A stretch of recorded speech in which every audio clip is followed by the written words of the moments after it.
नमस्कार शेतकरी बांधवांनो, मी ॲग्रिकॉस प्रतिभा रोकडे आपल्या ॲग्रोवड या चॅनलवरती स्वागत करते. तर शेतकरी बांधवांनो, आजच्या व्हिडिओच्या माध्यमातून मी तुम्हाला सोयाबीन या पिकासाठी आपण दुसरी फवारणी ही कोणती केली पाहिजे, ती का केली पाहिजे याबद्दल सविस्तर मार्गदर्शन करणार आहे. कारण सध्याचं जर वातावरण आपण बघितलं तर कंटिन्यूस पाऊस चालू आहे, त्याचबरोबर ढगाळ वातावरण आहे आणि अशात जर आपण पिकाचं निरीक्षण केलं तर पिकांमध्ये आपल्याला वेगवेगळ्या किडींचा प्रादुर्भाव हा झालेला दिसून येतो, वेगवेगळ्या आळ्यांचा प्रादुर्भाव झालेला हा दिसून येतो.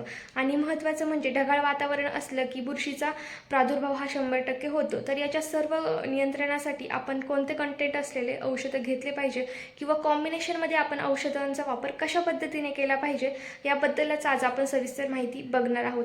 त्याचबरोबर जर तुमचे आणखी काही शेतीविषयक जर प्रश्न असतील तर नक्की मला कमेंटमध्ये कळवा, यावरती नक्कीच मी तुम्हाला रिप्लाय करेन. आणि हो, जर तुम्ही अजूनही आपल्या ॲग्रोवड हा चॅनल जर सबस्क्राईब नसेल केला तर नक्की करून घ्या, जेणेकरून या पुढचे येणारे शेतीविषयक जे नवनवीन व्हिडिओज आहेत हे तुम्हाला वेळेत बघायला मिळतील. आणि जर तुमचे सोयाबीन हे पीक जर अतिरिक्त वाढलेलं असेल, फुटवे कमी असतील तर तेही नक्की कमेंटमध्ये सांगा. तसं मी ह्या व्हिडिओच्या माध्यमातून तुम्हाला सर्व सविस्तर माहिती देणार आहे, पण त्या व्यतिरिक्तही जर आणखी काही प्रॉब्लेम असतील तर नक्की कमेंटमध्ये कळवा. चला तर आजच्या व्हिडिओला आपण सुरुवात करूयात. तर शेतकरी बांधवांनो, सोयाबीन पिकासाठी दुसरी फवारणी ही केव्हा करायची हे सर्वात प्रथम आपण जाणून घेऊयात. तर दुसरी फवारणी ही आपल्याला 40 ते 45 दिवसांच्या दरम्यान करायची आहे. कारण यावेळेस झाडांचे चांगले फुटवे झालेले असतात, व्हेजिटेटिव्ह ग्रोथ चांगली झालेली असते आणि यामुळे झाडांवर थ्रिप्स, रस शोषणारे कीटक, मावा, पाने पोखरणारी अळी म्हणजेच पाने खाणारी अळी यांचा प्रादुर्भाव हा जास्त प्रमाणात झालेला दिसून येतो. तर या किडींच्या नियंत्रणासाठी आपल्याला यावरती एक कीटकनाशकचा स्प्रे घेणं हे गरजेचं आहे. त्याचबरोबर या ढगाळ व पावसाळी वातावरणामुळे झाडांवर बुरशीचा अटॅक होण्याची दाट शक्यता असते. तर या बुरशीचा अटॅक हा होऊ नये यासाठी प्रतिबंधात्मक उपाय म्हणून आपल्याला या कॉम्बिनेशनमध्ये बुरशीनाशकचाही वापर आवश्यक करायचा आहे. त्याचबरोबर महत्त्वाचं म्हणजे हे झालं आता कीटकनाशक व बुरशीनाशक. आता यानंतर महत्त्वाचा पॉईंट म्हणजे आपल्याला यामध्ये PGR किंवा टॉनिक हे वापरायचं आहे. तर शेतकरी बांधवांनो, हे PGR वापरताना तुम्हाला एक काळजी अवश्य घ्यायची आहे. तर ती म्हणजे जर तुमचं पीक हे अतिरिक्त वाढलेलं असेल, फुटवे कमी असतील तर यासाठी तुम्हाला प्लांट ग्रोथ प्रमोटर वापरायचं आहे. यामुळे काय होईल की झाडांची वाढ ही नियंत्रणात राहून सेटिंग व्यवस्थित होईल, फांद्यांचे फुटवे हे जास्त प्रमाणात होतील. तरी हे झालं वाढ नियंत्रणात ठेवण्यासाठी, पेऱ्यांमधील अंतर हे कमी ठेवण्यासाठी. यानंतर आता दुसरा पॉईंट म्हणजे की जर झाडांची वाढ ही कमी असेल, चांगले फुटवे झालेले नसतील तर यासाठी तुम्हाला प्लांट ग्रोथ रेग्युलेटर वापरायचं आहे आणि झाडांची वाढ थांबवण्यासाठी तुम्हाला प्लांट ग्रोथ प्रमोटर वापरायचं आहे. तर आता प्लांट ग्रोथ रेग्युलेटर वापरताना यामध्ये काय होईल की झाडांची व्हेजिटेटिव्ह ग्रोथ ही चांगली होईल. जर तुमच्या झाडांची वाढ ही चांगली झालेली नसेल तर यासाठी तुम्हाला हे प्लांट ग्रोथ रेग्युलेटर वापरायचं आहे.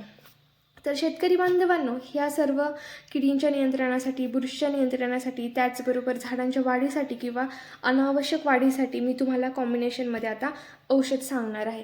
तर वेगवेगळ्या किडींच्या नियंत्रणासाठी तुम्हाला अदामा कंपनीचं जे बॅराझाईड या नावाने मार्केटमध्ये जे कीटकनाशक उपलब्ध आहे हे तुम्हाला घ्यायचं आहे.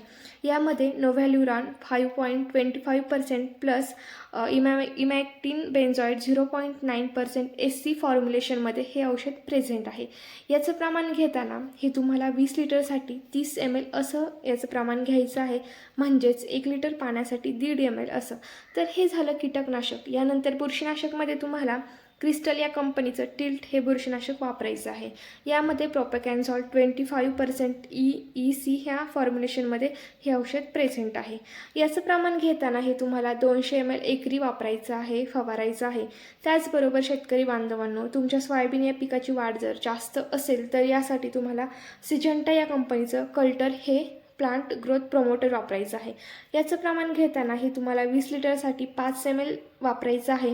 आणि कल्टार हे औषध वापरताना तुम्हाला एक महत्त्वाचा पॉईंट लक्षात ठेवायचा आहे, तर तो म्हणजे जेव्हा सोयाबीन या पिकाला फुले निघायला लागतील तेव्हाच तुम्हाला कल्टार या औषधाचा वापर करायचा आहे. आता हे झालं वाढ नियंत्रणात ठेवण्यासाठी. यानंतर जर तुमच्या पिकाची वाढ कमी असेल, झाडांचे फुटवे हे कमी असतील तर यासाठी तुम्हाला आता टाटा बहार हे औषध वापरायचं आहे. हे अमायनो बेस्ड टॉनिक आहे, यामुळे सेल डिव्हिजन होण्यासाठी मदत होते.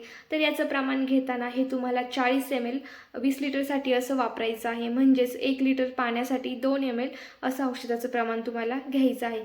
तर अशा पद्धतीने जर तुम्ही फवारणी केली तर नक्कीच तुम्हाला याचे रिझल्ट हे चांगले मिळणार आहेत. व्हिडिओ पूर्ण बघितल्याबद्दल मनापासून धन्यवाद. असंच आपल्या चॅनलला कनेक्ट राहा. त्याचबरोबर जर तुमचे आणखी काही शेतीविषयक जर प्रश्न असतील तर नक्की मला कमेंटमध्ये कळवा आणि हा व्हिडिओ इतरही शेतकऱ्यांपर्यंत शेअर करा, जेणेकरून त्यांनाही या व्हिडिओच्या माध्यमातून मदत होईल. आणि हो, जर तुम्ही अजूनही आपला ॲग्रोवर्ड हा चॅनल जर सबस्क्राईब नसेल केला तर नक्की करून घ्या, जेणेकरून यापुढचे येणारे शेतीविषयक जे नवनवीन व्हिडिओज आहेत हे तुम्हाला वेळेत बघायला मिळतील. चला तर आजचा व्हिडिओ मी येथे स्टॉप करते.